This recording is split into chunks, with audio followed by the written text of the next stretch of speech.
Ensuite, point suivant, c'est le règlement intérieur de Quimperlé-Communauté.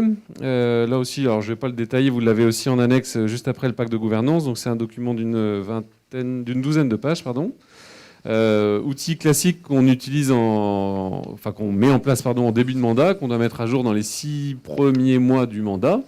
Ce règlement intérieur, si vous l'avez parcouru, et j'en suis sûr que vous l'avez lu de bout en bout, on a fait là aussi une séance de travail de 1 heure, passé 1 heure et demie à le détailler avec une vingtaine de collègues pour le mettre à jour. Bon, on retrouve classiquement les éléments qui nous permettent de cadrer le fonctionnement de nos séances communautaires. J'attirerai peut-être vos attentions sur les 2-3 nouveautés sur la partie à partir de la page 7 et de l'article 19. C'est la mise à jour concernant les commissions intercommunales, donc celle qu'on a créée en juillet et qu'on va constituer tout à l'heure.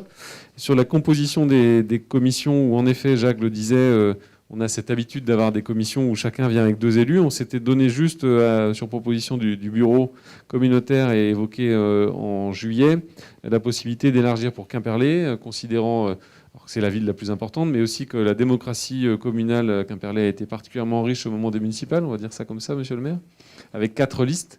Et donc, pour pouvoir donner suffisamment de place aux différents élus minoritaires de Quimperlé, on puisse un peu élargir qu'on puisse passer à 3 élus par commission au sein de la ville de Quimperlé. Sinon, on reste sur 2 élus par commune.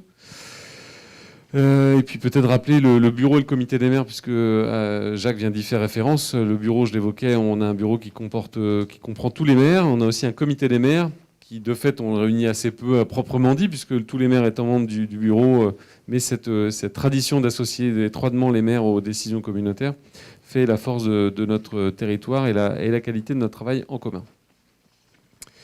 Alors, sur le règlement intérieur, est-ce qu'il y a des questions, des demandes de précision? Monsieur Saint-Hilaire, est-ce qu'il y a d'autres demandes de précision? À l'article 8, les séances du Conseil sont publiques, enregistrées, filmées. Il me semble qu'il aurait été bien de rajouter et diffuser. Article 8. Alors, attendez.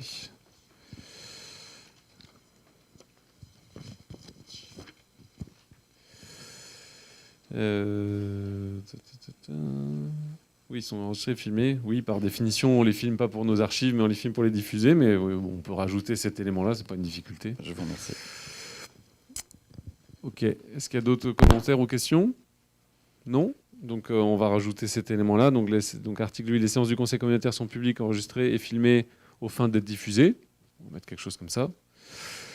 Avec cette proposition, cet amendement, est-ce qu'il y a des oppositions, des abstentions?